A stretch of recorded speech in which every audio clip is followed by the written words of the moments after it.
एस्ट्रॉन टैक्सपिन में नए वीडियो के साथ आपका एक बार फिर से स्वागत है। यदि इस वीडियो से आप में कोई वैल्यू एडिशन होता है तो इस वीडियो को लाइक करें, शेयर करें, कमेंट करें। कमेंट अच्छी भी हो सकती है, नेगेटिव भी हो सकती है, आप दोनों ही कमेंट करें। इससे हमें ये समझ में आएगा कि हम व्यूअर्स को जो बताना चाह रहे हैं हम उनको ठीक से बता पा रहे हैं कि नहीं पा रहे हैं, और उनको ये पसंद आ रही है कि नहीं आ रही है। और यदि आप इस चैनल पे पहली बार विजिट किए हैं इसको सब्सक्राइब भी करें। मेरा नाम डीएम झा है। आज हम बात करेंगे कुछ ऐसे पॉइंट्स की जो नॉर्मल कोर्स में एक ऑर्डिनरी इन्वेस्टर इन्वेस्टमेंट करते समय नज़रअंदाज कर जाते हैं। उनको लगता है ठीक है यार, ऐसा क्या है उसमें, लेकिन कुछ वर्षों के बाद 5 साल 7 साल जब उनका इन्वेस्टमेंट गोल या ऑब्जेक्टिव पूरे होते हैं तब उनको लगता है कि शायद ये कॉर्पस इससे बेहतर हो सकता था यदि इन्वेस्टमेंट के समय हम कुछ बिंदुओं को नज़रअंदाज ना किए होते। तो सबसे पहला पॉइंट है इन्फ्लेशन।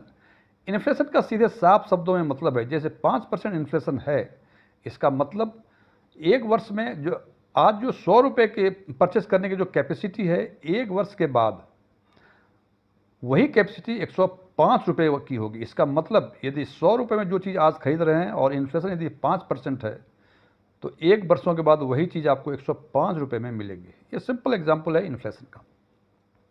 इसको यदि हम ट्रांसलेट करें इन्वेस्टमेंट के लिहाज से, यदि हम माने जो सामान्य अवस्था में कि 10% हमको रिटर्न मिल रहा है और हमने 5,000 रुपये पर मंथ के हिसाब से 10% के रेट पे 10 वर्षों के लिए हमने इन्वेस्ट किया, तो हमने पूरे 10 वर्ष में 6 लाख रुपए इन्वेस्ट किए और 10% के लिहाज से हमें ये करीब 10,32,000 के आसपास कॉर्पस मुझे मिलता है। बहुत अच्छा लगता है कि 6 लाख जमा किया, 10,32,000 मिल गए मुझे। लेकिन जनाब आपने इसमें इन्फ्लेशन को एडजस्ट नहीं किया हुआ। मान लीजिए जैसे अभी इन्फ्लेशन 5-6% के बीच आसपास मूव कर रहा है, मान लीजिए ये इन्फ्लेशन यदि 5% है तो आपको जो एक्चुअल रिटर्न वो 5% इन्फ्लेशन एडजस्ट करने के बाद जो आपको रिटर्न मिलेगा वो 7.39 लाख के आसपास, मतलब 7,39,40,000 के आसपास होगा। इसका मतलब 6 लाख रुपए जो आज आप ओवर द 10 ईयर आपने जमा किया उसकी वो अमाउंट 7,29,000 हो जाएंगे, जबकि हमने देखा था कि 10% के हिसाब से ये 10,32,000 के आसपास होगा। इसका सीधा मतलब कि 10 वर्षों के बाद 10,32,000 रुपये की जो परचेजिंग पावर होगी वो आज के 7,39,000 की जो कैपेसिटी परचेजिंग कैपेसिटी होगी उसके बराबर होगी। सो एक्चुअल जो आपका रिटर्न आया, 6 लाख रुपए जमा किया आपने और 7,39,000 आपको मिले, इसका मतलब 1,39,000 का ही आपको रिटर्न मिला, जबकि हमें दिखता है कि 6 लाख जमा करके 10,32,000 मतलब 4,32,000 का रिटर्न मिले। चूँकि वो इन्फ्लेशन एडजस्टेड रिटर्न नहीं तो देखने में बहुत अच्छा लगता है, लेकिन वास्तविक ज़िंदगी में उसकी वैल्यू 7,39,000 के आसपास होगी जो आज के दिन में। दूसरी गलती, हम सामान्य तौर पे कंपाउंडिंग को नज़रअंदाज कर देते हैं। कंपाउंडिंग मतलब जिसको हिंदी में चक्रवृद्धि ब्याज भी बोलते हैं। कंपाउंडिंग कई तरह के होते हैं, मंथली, क्वार्टरली, एनुअली। हालांकि म्यूचुअल फंड में जब भी रिटर्न की बातें होती हैं तो उसमें एनुअल कंपाउंडिंग की बातें होती हैं, जैसे हम CAGR बोलते हैं और या XIR बोलते हैं, ये एनुअल कंपाउंडिंग के हिसाब से होता है। हमने ये अब देखें कि पावर ऑफ कंपाउंडिंग होता क्या है। हमने एक एग्जांपल लिया कि 1 लाख रुपए हमने 15% के रिटर्न पे 10 वर्षों के लिए हमने इन्वेस्ट किया और 10वां साल मुझे 4,04,000 रुपये मिल गए। दूसरा ऑप्शन है कि चूंकि 15% का हर साल का रिटर्न है, इसका मतलब 15,000 हर साल उसमें रिटर्न हो रहे हैं।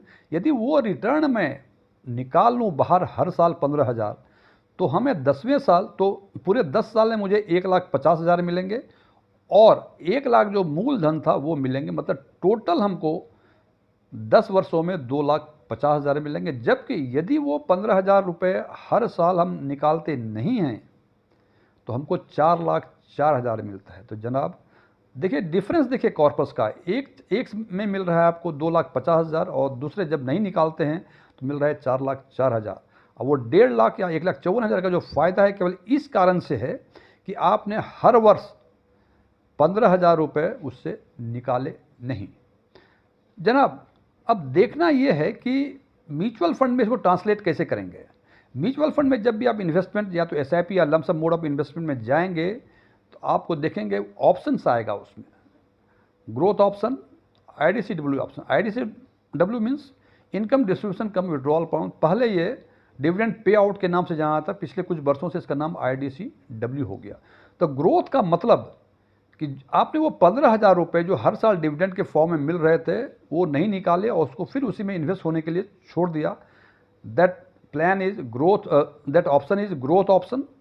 और यदि हर साल निकालते जो डिविडेंड मिल रहा है वो निकाल रहे हैं तो वो है IDCW। सो ध्यान रखें दो चीज़ों का, म्यूचुअल फंड में इन्वेस्टमेंट करें चाहे लमसम या SIP, तो ग्रोथ ऑप्शन को चुनें, इससे काफ़ी फ़ायदा होता है, कंपाउंडिंग का इफेक्ट दिखता है। और दूसरा, ये लंबे समय के लिए करें जनाब। यदि आप चाहेंगे कि 3 महीने में कंपाउंडिंग क्या होगा, सो टाइम टेन्योर और ग्रोथ ऑप्शन दो चीज़ ध्यान रखें। टाइम टेन्योर मीन्स 10 साल, 15 साल, 12 साल, 8 साल, 10 साल के हिसाब से साल 2 साल में कंपाउंडिंग का इफेक्ट आपको अधिक नहीं दिख पाएगा।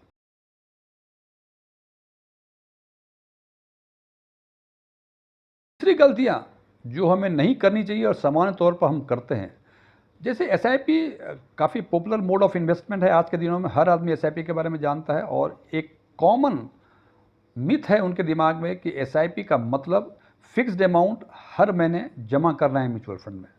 जनाब ये गलत नहीं है लेकिन पूरी तरह से सही नहीं है। अब SIP के कई वेरिएंट्स आ गए हैं। पहले तो मंथली के बदले डेली भी है, वीकली भी है, फोर्टनाइटली भी है, क्वार्टरली भी है, अपने सुविधा के हिसाब से चूज करें। दूसरी चीज़ जो मैं यहाँ कहना चाह रहा हूँ कि फिक्स्ड अमाउंट ही नहीं है, उसको आप चाहें तो परसेंटेज के हिसाब से या अमाउंट के हिसाब से एवरी ईयर इसको स्टेप इन कर सकते हैं। हमने एक एग्जाम्पल में आपको दिखाने की कोशिश की है कि स्टेप अप SIP का एडवांटेज क्या होता है। हमने माना कि 5,000 रुपये ऐसे एवेन्यूज में इन्वेस्ट कर रहे हैं जहां 15% का XIRR है और 10 वर्षों के लिए हमने इसको इन्वेस्ट किया। तो 10 वर्षों में इन्वेस्टमेंट हमारा 6 लाख हुआ और 15% के हिसाब से कॉर्पस बनता है 13,93,000 के आसपास। ये सिंपल, हर साल हम हर महीने 5,000 रुपये हम इन्वेस्ट कर रहे हैं। अब हमने माना कि 5% एवरी ईयर स्टेप अप करेंगे, मतलब 5,000 का 5% मतलब 250 रुपये। मतलब एक फर्स्ट ईयर हमने 5,000 रुपये 12 महीने के लिए जमा किया, अगले 13वें महीने से 24 महीने तक हमने 5,250 रुपये किया। इस हिसाब से अगले 10 साल तक इन्वेस्ट करेंगे तो हमने टोटल इन्वेस्टमेंट जो हमारा होता है वो 7.55 लाख मीन्स 7,55,000 के आसपास इन्वेस्ट होता है और कॉर्पस जो बनता है 16,32,000 का। अब यदि ऊपर 6 लाख और 7,55,000 मतलब 1,55,000 के आसपास हमने 10 वर्षों में अधिक इन्वेस्टमेंट किया और उसके चलते करीब 2,40,000 के आसपास, अब देखें जनाब, आपने इन्वेस्ट किया 1,55,000, आपको फ़ायदा हुआ करीब 2,40,000 के आसपास। तो ये स्टेप अप करेंगे, ये तो 5% का बात है। यदि हम 10% की बातें करें तो 10 वर्षों में हम 9,56,000 इन्वेस्ट करते हैं और कॉर्पस बनता है 15% के लिहाज के हिसाब से 19,54,000। इसका मतलब यदि आप देखें कि स्टेप अप नहीं किया था तो 6 लाख जमा किया था आपने, स्टेप अप 10% किया आपने 10 वर्षों के लिए तो 9,56,000 मतलब करीब 4 लाख रुपए आपने अधिक इन्वेस्ट किया और उसके बदले आपने देखा कि करीब 5 लाख के आसपास 13 में मिल रहे थे पहले, अभी मिल रहे हैं करीब 19,54 के आसपास या 20 मान लें इसको, तो 5.5-6 लाख के आसपास का आपका कॉर्पस अधिक मिलता है। तो कोशिश हमेशा करें, ये गलती ना करें कि 5,000 आपने स्टार्ट कर दिया SIP तो अगले 20 साल के लिए 5,000 ही रहा। उसको अपने हिसाब से 5%, 10% जितनी आपकी सामर्थ्य है उस हिसाब से इसको स्टेप अप।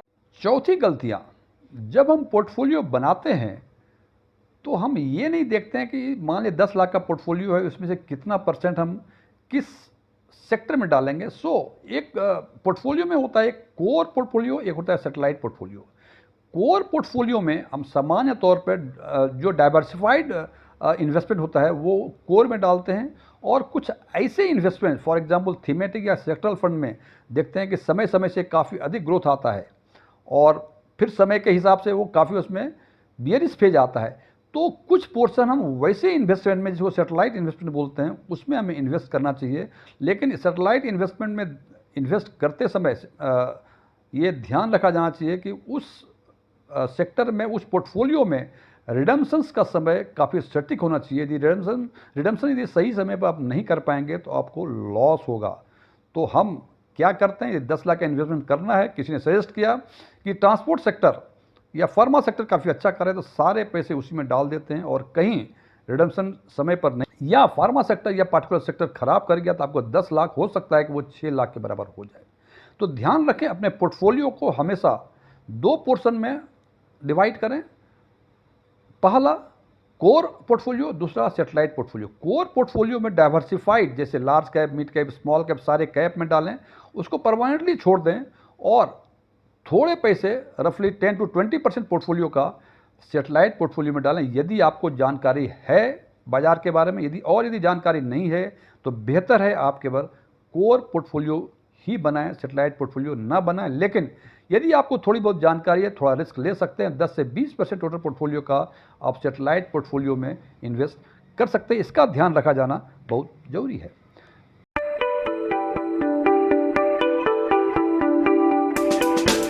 पांचवा, आप गलतियां जो करते हैं, जब भी आप इन्वेस्टमेंट करते हैं, आजकल इन्वेस्टमेंट करने के कई सारे प्लेटफॉर्म्स हैं,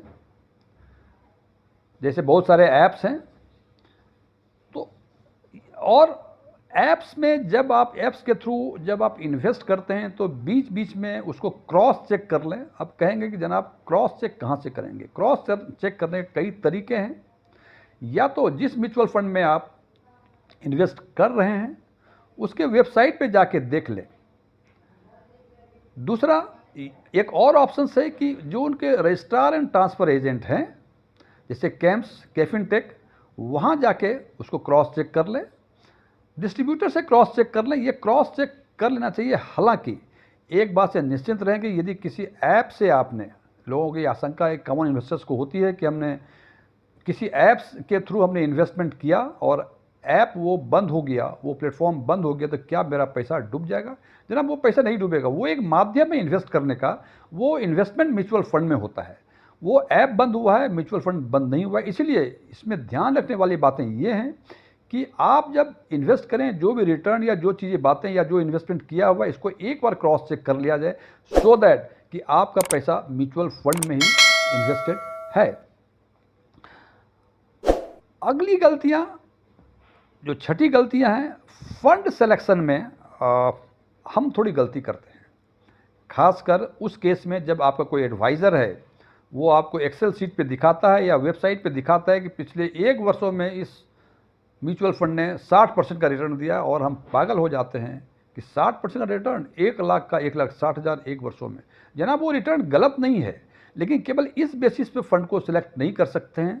हालांकि क्योंकि वो 1 वर्ष गुजर चुका है, अगला 1 वर्ष में क्या होगा ये कोई नहीं जानता। इसीलिए कोशिश ये किया जाना चाहिए कि जब फंड का सिलेक्शन करें तो उनका हिस्टोरिकल परफॉर्मेंस जो है 8, 10, 15 सालों का देख लें। बिकॉज माना यह जाता है कि पिछले 8-10 वर्षों में, जैसे अभी 2020-21 के आसपास कोरोना आया था, मार्केट बुलिश फेज में चला गया था, वो झटका भी म्यूचुअल फंड ने झेल लिया, स्टॉक मार्केट ने झेल लिया। उसके बाद जो रिटर्न आता है, हमें लगता है कि ये रिटर्न शायद फाइनल रिटर्न है, इससे कम रिटर्न नहीं होगा। बिकॉज कोरोना या कुछ और तरह के नेचुरल क्लाइमिटीज़ या कुछ और तरह के स्थितियों को फेस करने के बाद ये रिटर्न आता है। सो हमेशा कोशिश करें कि परफॉर्मेंस, हिस्टोरिकल परफॉर्मेंस जब देखें तो लंबे समय का देखें, शॉर्ट टर्म परफॉर्मेंस को ना देखें। इसमें आप धोखा खा सकते हैं यदि शॉर्ट टर्म परफॉर्मेंस के लिहाज से यदि आप इन्वेस्टमेंट करेंगे तो।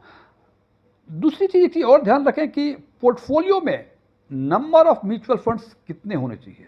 जनाब 3, 4, 5, 6 होने चाहिए। यदि इससे अधिक आप म्यूचुअल फंड में इन्वेस्ट करते हैं तो बेहतर है कि आप इंडेक्स फंड में चले जाएं, आपको रिटर्न वही मिलेगा और हो सकता है रिटर्न उससे बेहतर मिले। बिकॉज जो इंडेक्स फंड है, जो पैसिवली मैनेज्ड फंड है, उसमें टोटल एक्सपेंसेस रेशियो कम होते हैं, जबकि एक्टिवली मैनेज्ड फंड में अधिक होते हैं। तो कोशिश करेंगे 3, 4, 5 से अधिक म्यूचुअल फंड में इन्वेस्ट ना करें, और अधिक म्यूचुअल फंड में करते हैं आप तो बेहतर है कि आप जाएं इंडेक्स फंड में। नंबर 2, इसमें एक और गलतियां करते हैं लोग। जैसे बहुत सारे व्यूअर्स हमसे पूछते हैं, 3 स्मॉल कैप या मिड कैप का फंड्स का नाम लेते हैं और बोलते हैं कि सर इसमें मैंने इतना कर दिया, इसमें इतना कर दिया, क्या ये ठीक है? हमें एक बात समझ में नहीं आती है कि तीनों जो फंड्स हैं वो तीनों ही स्मॉल कैप में कर रहे हैं, तो पूरी संभावनाएं हैं कि 60 to 70, 80% के आसपास पोर्टफोलियो ओवरलैप होगा। इसका मतलब आप 80% इन्वेस्टमेंट एक ही जगह कर रहे हैं। यदि वो अच्छा करेगा तो काफ़ी बेहतर परफॉर्मेंस होगा आपके पोर्टफोलियो का, और यदि कहीं वो खराब परफॉर्मेंस किया तो पूरा पोर्टफोलियो का रिटर्न आपका खराब आएगा, अंडर परफॉर्म करेगा। इसलिए एक ही फंड्स के, एक ही सेगमेंट के कई फंड्स में, मीन्स ध्यान रखें नट सेल में कि पोर्टफोलियो ओवरलैप को चेक करें। हालांकि कुछ एएमसीज ऐसे भी हैं कि यदि मिड कैप और स्मॉल कैप का पोर्टफोलियो यदि ओवरलैप चेक करें तो उसमें 40-50% के आसपास सेम ही स्टॉक्स होते हैं, तो इसको चेक करें। हो सकता है सेम सेगमेंट में हो, डिफरेंट सेगमेंट, इंट्रा सेगमेंट और इंटर सेगमेंट दोनों ही चेक कर लें और कोशिश करें कि 25-30% से अधिक का ओवरलैप नहीं होना चाहिए। यदि इससे अधिक का ओवरलैप होता है तो आप निश्चित रूप से आपका जो इन्वेस्टमेंट है वो रिस्की इन्वेस्टमेंट है। यदि आपका वो स्टॉक अच्छा परफॉर्म किया तो आपको अच्छा रिटर्न मिलेगा, और यदि खराब किया तो पूरे पोर्टफोलियो का रिटर्न खराब होगा। अगली जो सावधानियां बरतनी है वो टैक्सेशन का है। 23 जुलाई 2024 से इक्विटी म्यूचुअल फंड में कुछ चेंजेज आए हैं शॉर्ट टर्म कैपिटल गेन और लॉन्ग टर्म कैपिटल गेन में। लॉन्ग टर्म कैपिटल गेन में इसका मतलब 1 साल से अधिक होल्ड किया है आपने म्यूचुअल फंड तो 12.5% का आपको कैपिटल गेन टैक्स देना पड़ेगा, और ये 12.5% केवल उसके कैपिटल गेन पे देना पड़ेगा। फॉर एग्जांपल 1 लाख रुपए आपने 5 साल पहले जमा किया था, वो 6 लाख रुपए हो गए, तो 5 लाख आपके टोटल कैपिटल गेन हुए, और उसमें से 1,25,000 जो इस बार प्रोवाइड की, जो पहले 1 लाख था, अभी 23 जुलाई 2024 से ये 1,25,000 हो गए, तो 5 लाख में 1,25,000 मीन्स 3,75,000 पर आपको 12.5% का टैक्स देना पड़ेगा। जब भी आप रिटर्न की बातें करेंगे 12%, 15%, तो दो चीज़ें ध्यान रखें, इन्फ्लेशन और taxation, so that post tax post inflation return जो होता है वही असली रिटर्न होता है। तो इस बात का हमेशा ख्याल रखें कि हमें जो सब बाग दिखा रहा है लोग कि भाई आपको 10 लाख मिलेगा, 5 लाख मिलेगा, जनाब मिलेगा तो सही में, लेकिन वो टैक्स की बातें नहीं करते, वो इन्फ्लेशन एडजस्टेड रिटर्न की बातें नहीं करते, इसका भी ध्यान रखें। अगली सावधानियां जो आम तौर पे बहुत सारे इन्वेस्टर्स, हालांकि बहुत सारे व्यूअर्स का हमारा कमेंट आता है कि सर कैसे करें, डायरेक्ट और रेगुलर प्लान। यदि आप किसी फाइनेंशियल एडवाइजर से असिस्टेंस लेते हैं तो निश्चित रूप से वो उस फाइनेंशियल एडवाइजर ने चैरिटी नहीं खोल रखी है, कुछ न कुछ तो उसका इंटरेस्ट है ही है, मेहनत करता है, उसे भी कुछ न कुछ रेम्यूनरेशन चाहिए, इसके लिए वो आपसे चार्ज क्लेम करते हैं। आपको नहीं पता होता है, बिकॉज आप यदि और यदि आप अपने फाइनेंशियल प्रूडेंस लेवल से आप किसी फाइनेंशियल एडवाइज़र का हेल्प नहीं लेते हैं तो आप जो इन्वेस्ट करते हैं वो डायरेक्ट प्लान में करते हैं।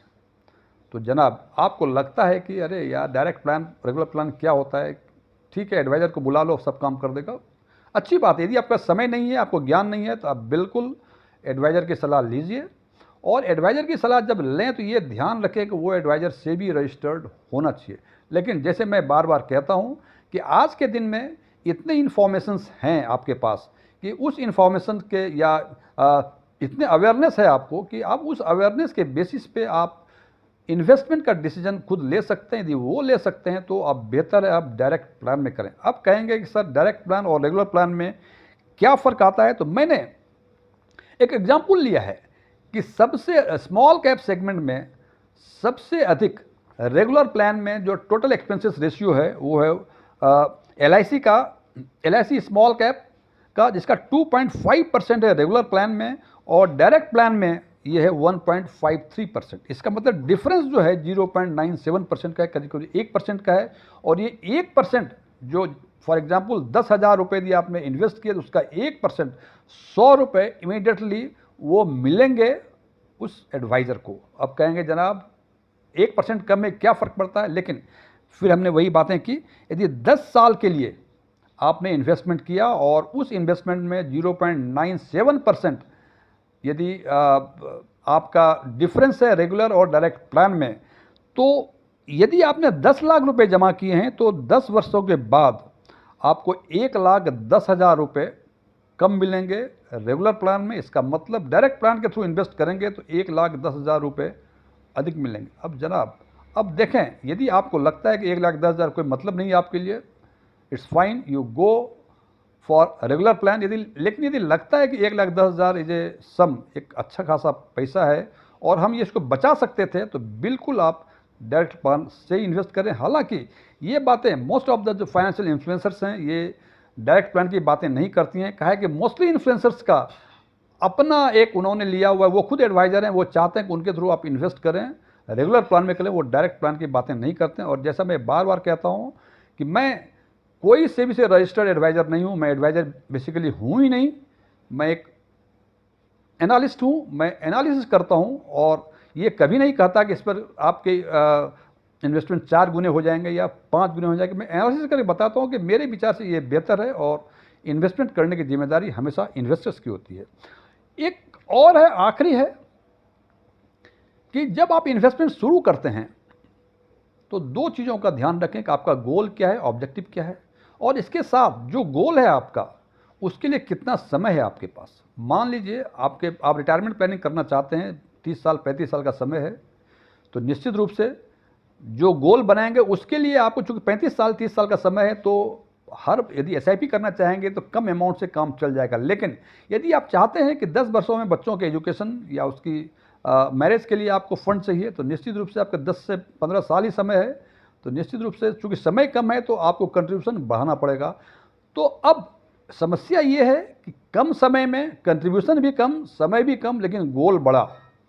इसके लिए आपको रिस्की इन्वेस्टमेंट में जाना पड़ेगा और रिस्की इन्वेस्टमेंट जाने के बाद आप वो रिस्क टॉलरेट करने की स्थिति में हैं कि नहीं हैं, इसके लिए इन्वेस्टमेंट के पहले रिस्क प्रोफाइलिंग जरूर कर लें कि आप कितना रिस्क टॉलरेट कर सकते हैं। इसका मतलब कि ध्यान रखें कि लंबा समय छोटा कंट्रीब्यूशन, छोटा समय अधिक कंट्रीब्यूशन। लेकिन यदि गोल उस कंट्रीब्यूशन के हिसाब से अधिक है तो रिस्की इन्वेस्टमेंट, तो रिस्क प्रोफाइल जरूर करें। अन्यथा आप गए थे करोड़पति बनने के लिए, कहीं ऐसा ना कि आप सड़क पे आ जाए।